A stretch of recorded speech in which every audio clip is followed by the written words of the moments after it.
Hey guys, it's Political.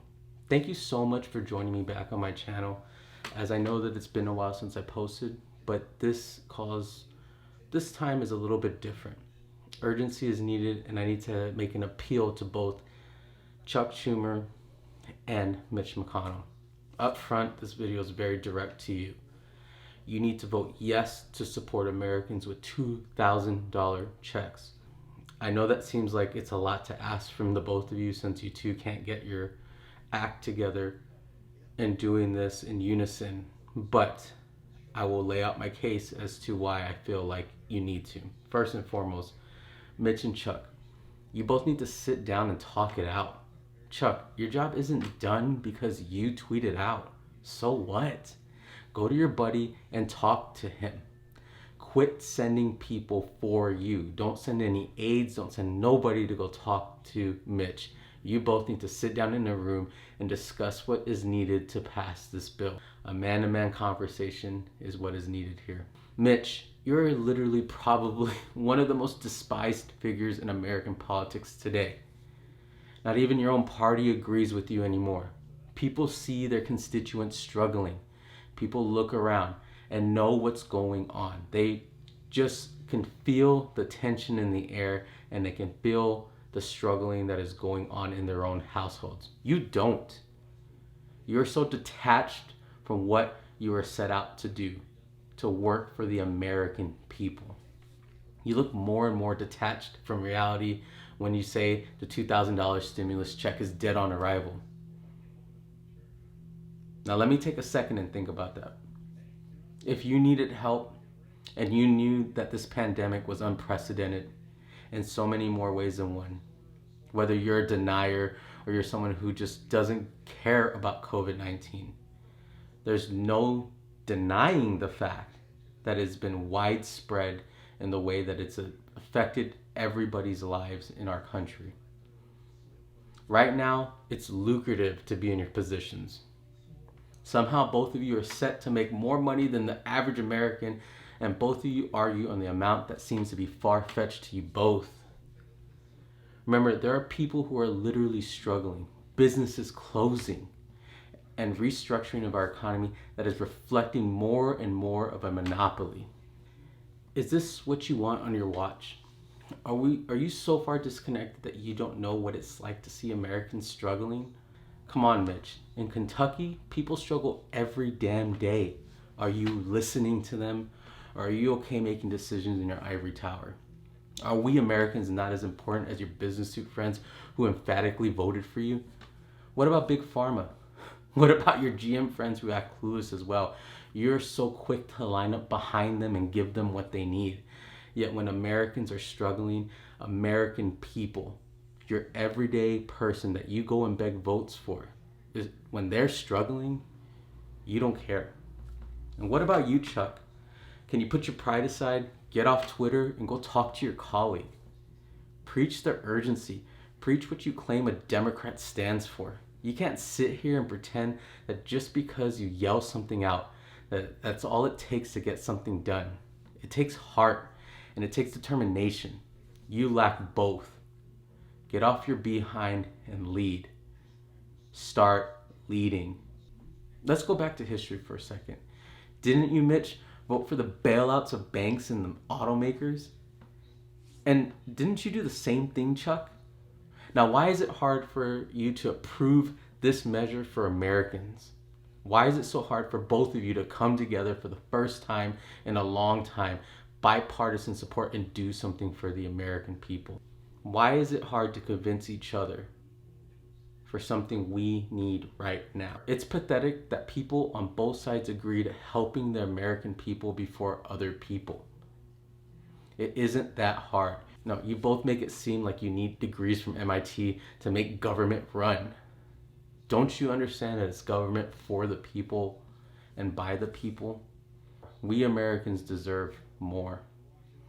We are bigger than your friends that you gave your golden parachutes out to before.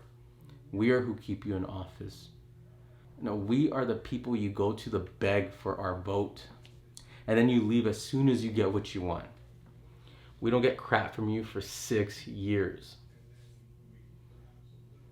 Next, I turn to you, the American people.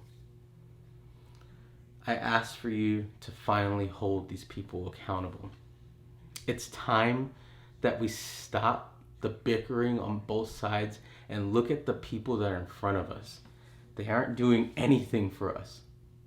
They literally sit in their big chairs behind their desks while they have their minions run around for them and start looking through law, making things law, and they ain't doing anything for you and me. Heck, they scoffed at the idea that we should get more than $600. Are you kidding me? You and me both know that doesn't pay for rent. That doesn't pay for a fourth of a mortgage or a fifth of a mortgage. I don't know what your mortgages are. It doesn't pay for half of it. It's sad. And it's sad that we continuously allow these people to do this to us. We vote the same fools in. People like Mitch McConnell and people like Chuck Schumer don't deserve our vote. People like them deserve to get voted out. They're the reason why we need more. We demand more from our government. And as they sit there and decide whether we deserve this money, that's the problem. It's pathetic that we allow them to even think that we might need it and we might not need it. I wish that they come and see inside my home or go to your home or any other friend that you may know or family member that you may know and see the struggles that we go through day to day. They don't know. They got their health care taken care of. They got money coming in. They get money from the industries that help prop them up to their positions that they are in today. These are the sick freaks that run our government. And it's tiring. And it's like we hear the same thing every rotation of senators, every rotation of House representatives, that they promise us that they're going to do something for us. And here we are in one of the biggest crossroads in American history as we look to rebuild our nation.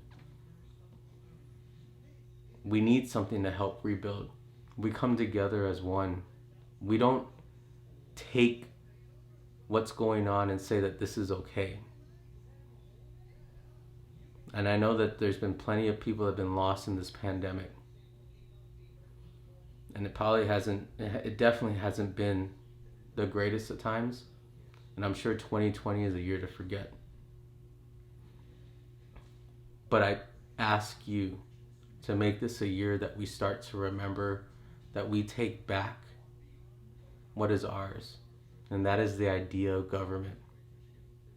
The idea that they should be doing it for us, regardless of what we think. I don't care if you're a Democrat, Republican, or Libertarian, or someone down the other parties. I do not care. When it comes down to it, struggle doesn't know any of those things. We know each other. And it's only us that we look to guide us out of this darkness that we see. We don't need no politician to tell us that there's darkness ahead, because we've been living it for a long time. This year has not been a good year for anyone. I urge you to start making that the same token for your representatives in government. They need to understand what we feel. They need to understand our pain. They need to understand what it's like to live on our salaries, our hourly wages. And until then, they're never going to work for you. We have to remind them who they're working for.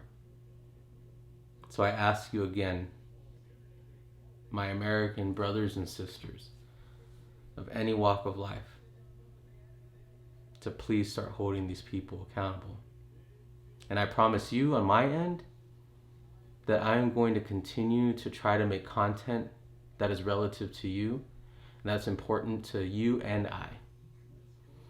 And it'll be whatever I look at and try to get out to you. But I promise you that I'll be honest in what I do, and I'll never lie to you like the people and the clowns that run our government today.